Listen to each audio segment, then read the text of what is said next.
Saudações, prezados acadêmicos, prezadas acadêmicas, bem-vindos à nossa primeira aula da disciplina de Estatística Básica. Nessa aula, apresentaremos os elementos que são iniciais em qualquer trabalho estatístico, que é a organização dos dados. Inicialmente, gostaria que você percebesse o quanto de estatística temos a nos rodear. Em sua grande maioria, os bons trabalhos acadêmicos são embasados por levantamentos estatísticos dos mais variados, usando principalmente metodologias para tratamento de dados quantitativos. A indústria utiliza-se de levantamentos estatísticos por amostragem em suas linhas de montagem, identificando produtos fora de padrões esperados. E, vez ou outra, esses trabalhos apontam defeitos ou que param a linha de produção ou que detectam a necessidade de recal. O comércio também tem se valido de levantamentos estatísticos para lançar um novo empreendimento. Por exemplo, as grandes redes de supermercado não abrem uma nova loja antes de solicitar um levantamento estatístico da possibilidade de sucesso de tal empreendimento na região.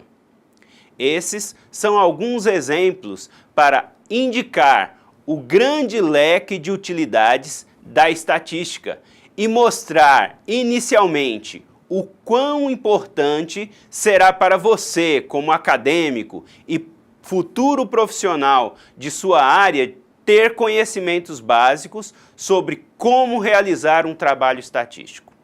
Uma dica: imagine que você é o dono ou responsável por uma pequena empresa de trabalhos estatísticos em sua região.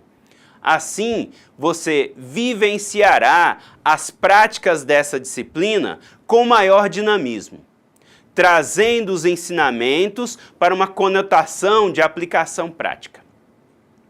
Fato é que as grandes empresas ou órgãos de levantamento estatístico, como IBGE, Datafolha, Vox Populi e outros, não fazem pequenos serviços, o que abre um espaço para pequenas empresas realizarem trabalhos estatísticos regionais de pequeno porte. Fica a dica para os empreendedores de plantão. Todo trabalho estatístico tem seu início na organização de dados, que é o tema da nossa primeira aula. Imagine você ter que fazer um levantamento, um trabalho estatístico em sua cidade. Exemplo: levantamento da opinião da população sobre a vinda de um grande hipermercado. Você contrata uma pequena equipe, passa um protetor solar e, munido de prancheta, caneta e um bom chapéu, sai a campo para levantar os dados. Depois de cobrir toda a região, você tem uma enorme quantidade de dados coletados, que devem ser sumarizados, organizados, tabulados e classificados, para depois serem analisados e interpretados corretamente. Isso nos leva à nossa primeira aula. Vamos analisar com essa parte de organização de dados. Esta posta no nosso livro-texto.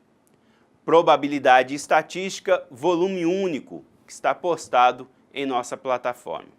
Você perceberá que nossos slides são apenas recortes, resumos do conteúdo apresentado no livro-texto. Vamos analisá-los.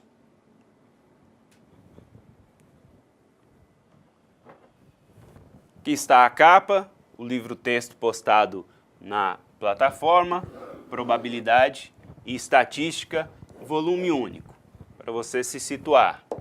As duas primeiras aulas vão falar exatamente sobre a parte de organização de dados.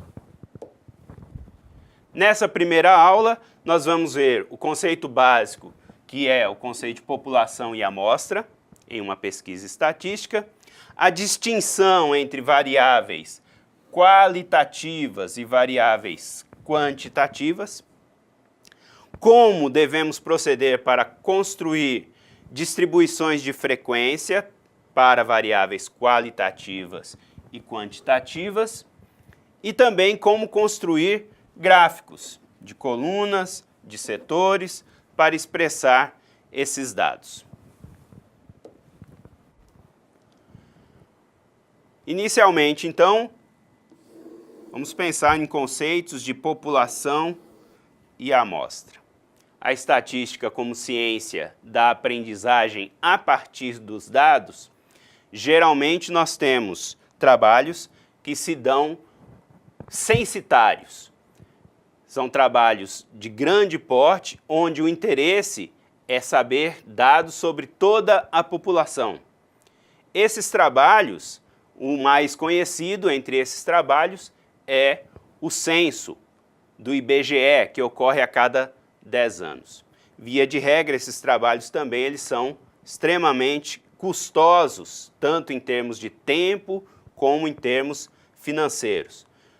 Utiliza-se, então, em vez da população, que é o conjunto de elementos para os quais se deseja estudar determinada característica, usa-se, na verdade, um subconjunto dessa população.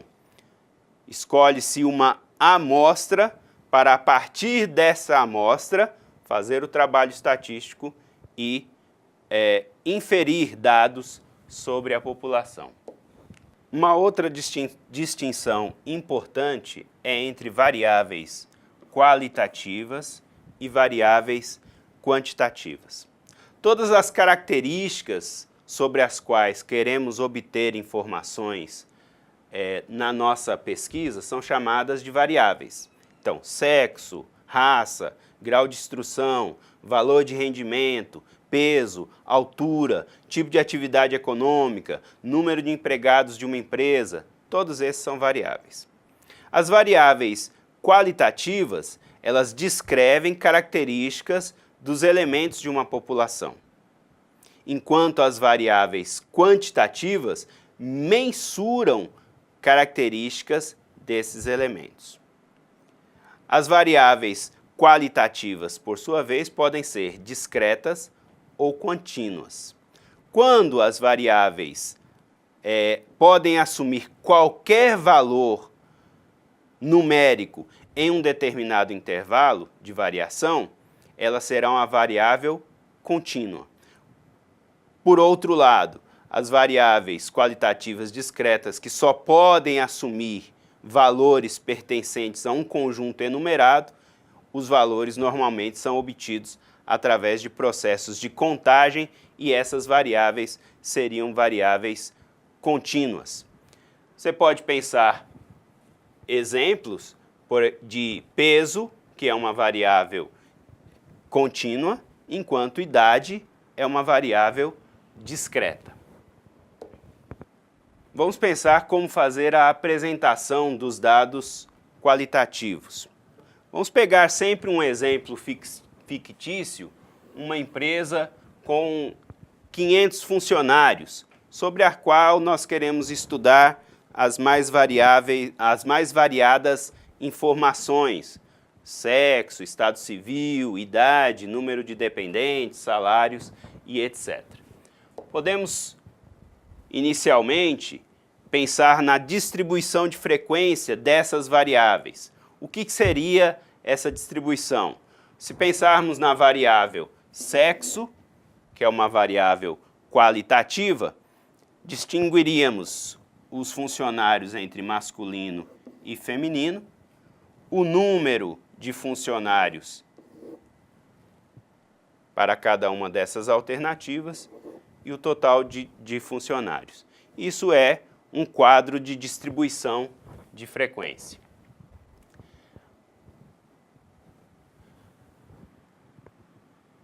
Um acréscimo nesse quadro seríamos colocar a frequência relativa. Na verdade, os 270 funcionários, que são do sexo masculino, representam o que dentro do total de 500 funcionários? a continha seria simples, 270 sobre 500, 0,54 ou 54%. De igual modo, sexo feminino, 230 funcionários em 500, 0,46 ou 46%. Uma outra questão importantíssima é para representarmos esses dados através de gráficos. Aqui analisaremos os gráficos de coluna e os gráficos de setores. O gráfico de coluna, a altura de cada coluna representa a frequência da respectiva classe. E o gráfico pode ser construído com base nas frequências absolutas ou relativas. Temos aqui, então, um exemplo de gráfico de coluna para solteiros, casados, divorciados e viúvos, e utilizamos, nesse caso, no eixo horizontal, a variável que queremos estudar, e no eixo vertical, a frequência absoluta. Um outro tipo de gráfico muito comum é o gráfico de setores. A frequência de cada categoria é representada pelo tamanho do ângulo do setor, ou a fatia da pizza. Esse tipo de gráfico também é chamado de gráfico de pizza. O cálculo para calcularmos o tamanho de cada fatia é sempre feito através da famigerada regrinha de 3. 360 graus estão para o total de funcionários, no nosso exemplo fictício 500, assim como um determinado número de graus está para o valor esperado, 125.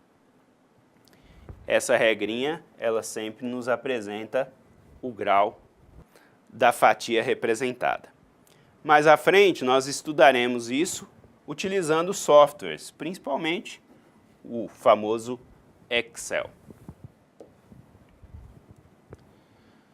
A apresentação de dados quantitativos discretos segue essa mesma lógica. É possível construir uma distribuição de frequência da mesma forma para as variáveis qualitativas. Pegamos um exemplo aqui, o número de dependentes.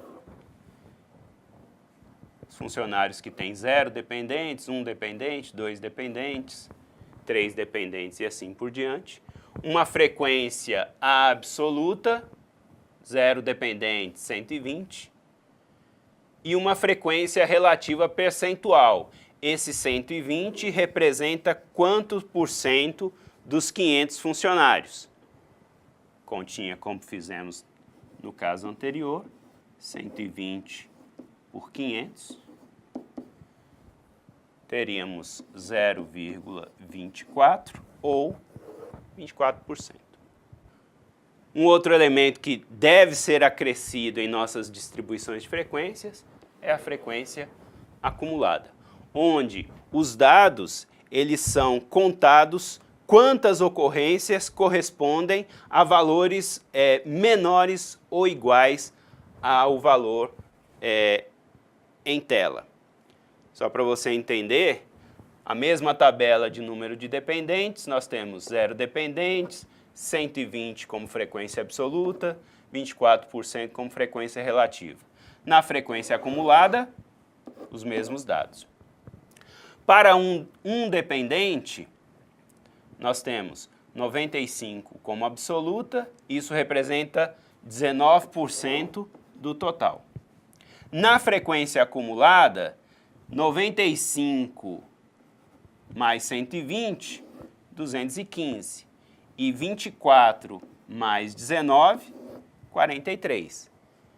Então, a frequência acumulada, ela pega 1 dependente e 0 dependentes. A mesma coisa, se observarmos para 2 dependentes, A frequência acumulada, 120 mais 95 mais 90, 305. 24 mais 19 mais 18%, 61%.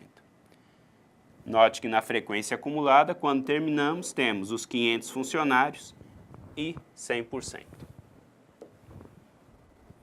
Resumindo, então, essa primeira aula, os conceitos importantes que você deve levar: população, conjunto de elementos para os quais se deseja estudar determinada característica; amostra, que é um subconjunto da população para viabilizar os trabalhos amostrais; uma pesquisa censitária, como o censo do IBGE, é uma pesquisa em que toda a população é investigada; e, via de regra, nós trabalharemos com pesquisas por amostragem, pesquisas em que apenas uma amostra da população é investigável. Vimos o conceito de variável, que é a característica de uma população que se deseja estudar, e distinguimos entre variáveis qualitativas, variável que descreve uma característica dos elementos da população, e as variáveis quantitativas, que é a variável que mensura uma característica dos elementos da população. As variáveis qualitativas, elas podem ser discretas ou contínuas. Discretas, quando elas possuem valores que podem assumir qualquer valor, valores fixos que formam um conjunto enumerável; e contínua, quando elas podem assumir qualquer valor dentro de um intervalo de dados. Muito bem, leia na íntegra essa primeira aula e realize as atividades propostas. Caso tenha alguma dúvida, entre no fórum específico dessa aula e apresente seus questionamentos. Nos veremos na próxima aula.